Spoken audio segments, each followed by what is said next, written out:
Do you walk into a supermarket or a shopping centre and feel like the ground shifts beneath you? You know, the lights, the movement, and the long aisles, and then all of a sudden, and the patterns, of course, the patterns and the colours, and suddenly your symptoms are like front and centre. And when, you know, just minutes ago when you were at home, sitting at home, you felt okay. So if busy or visually complex places consistently make things worse for you, then I want you to know that there's a very clear and it's a biological reason for that. So you're not imagining it, I believe you, and you're not becoming more sensitive without reason. Your brain is responding to something real. So one of the most frustrating parts of this pattern is the contrast. You can feel relatively settled in a quiet space, and then you step into a busy environment and you feel like you walked straight into a storm. And over time, that contrast can start to shrink your world. You know, certain places you start avoiding, certain situations get planned around, and because your nervous system has learned busy places mean symptoms, you know, that's why your body then starts to avoid those places. And this specific pattern, and it's something that we see commonly across conditions like triple PD, persistent postural perceptual dizziness, vestibular migraine, Malda debarkment syndrome. So they have different starting points, but often this same response to busy, visually complex environments is similar. And there's a specific reason why that happens. So understanding it changes things for you. So that's what I'm here in today's episode to go through. So let's make sense of what's actually happening, because your brain uses three main sources of information to work out where you are in space and whether you're stable. So first is your vestibular system. So it's your inner ear, which picks up head movement, head velocity, like changes in position, how fast you're moving. And then the second is your feeling of your body in space. So we call this proprioception, and that's the pressure of your feet on the floor, the position of your joints within space. And then the third system to bring it together is your vision. And in a healthy, settled system, your brain weighs all three of these together.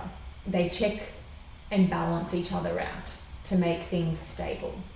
And if one gives a slightly unusual signal, then the other two can help correct it. But after a period of dizziness, or for other reasons, an illness or an inner ear, like a vestibular dysfunction, then your brain can start to lose confidence in some of these signals, particularly the vestibular ones. And when that happens, then your brain starts leaning much more heavily on your vision. So almost like it's saying, well, I'm not sure I can trust the other information right now, so now I'm just going to rely more heavily on what I can see using your vision. And for a while, that makes sense as a protective response. It's helpful initially. And the problem is that the vision was never meant to carry that load on its own. There's a reason why, to keep balanced and to keep stable, we have the three systems working together. Because when you walk into a busy place, your eyes are flooded with movement, all right? So you've got shelves and lights and people walking past, patterns everywhere, colours, visual flow in every direction. And because your brain is over-relying on your vision, it starts interpreting all of that movement as if you are the one moving or falling. Okay, so your system gets really overwhelmed, and it responds the only way that it knows how, by spiking your symptoms and going further on alert. Okay, so there's a really good example of this that most of us, most people have, can recognize immediately. So when you're sitting in a parked car, or you might be at traffic lights, and the car next to you starts to reverse, it starts to go backwards, and just for a split second, your brain sees that movement and responds. Okay, so it responds with, oh, we're moving forward. And you might even reach for the brake if you're driving. And then a moment later, the feeling in your feet, the stillness of your body, the weight of your back against the chair, and the feeling in your body, it tells your brain, no, we're not moving forward, and you settle down. So it's a split second, but it's that feeling. That's your three systems doing their job together. The vision sent the signal, it sent one signal, and then the others corrected it. Now imagine that correction doesn't come as quickly.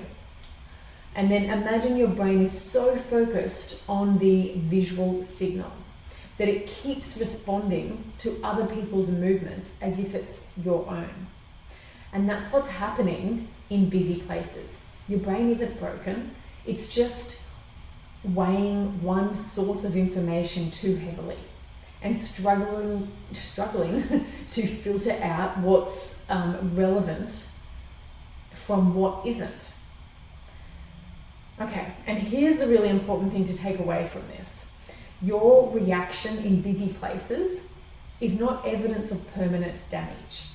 It's evidence of a sensory system that's learned to over-rely on one source of information.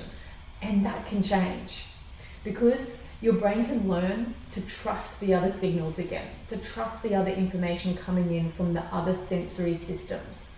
And it doesn't happen all at once. It may not happen perfectly, not by forcing it, but gradually, gently, through repeated movements of safety, repeated moments of safety as well. So here's something simple that you can try the next time you feel that wave of symptoms rising up in your busy spaces, shopping centres, busy places. So first, stop moving for just a moment, and instead of looking at the shelves or the movement around you, just bring your attention down to your feet. Feel the floor beneath you, the solid weight of your heels, your toes, the ground that isn't moving, and just hold that for even 20 seconds. And you're not trying to fix anything in that moment, you're just giving your brain a different signal to work with, bringing your attention to that different signal. One that says, I'm here, I'm supported, the ground is steady. And over time, those moments of grounding start to rebuild the trust that your brain needs to rely less on your eyes, less on your vision. Okay, so if this resonates, there are free resources waiting for you at dizzyresolve.com, or you can check the links below to get started. And if you've ever noticed that your body sort of feels constantly on edge, like it just can't settle or switch off, that's exactly what I'm going to walk you through in the next video. So if you haven't already, subscribe so you don't miss out. And I'm happy to be here. Thanks for watching, and I will see you soon.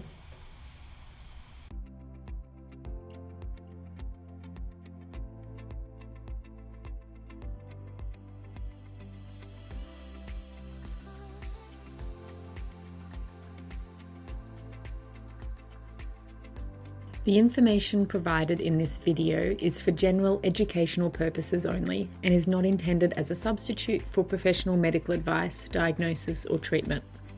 Always seek the guidance of your physician or other qualified health professional with any questions you may have regarding a medical condition or treatment, and never disregard professional medical advice or delay seeking it because of something you have seen or heard on Dizzy Resolve.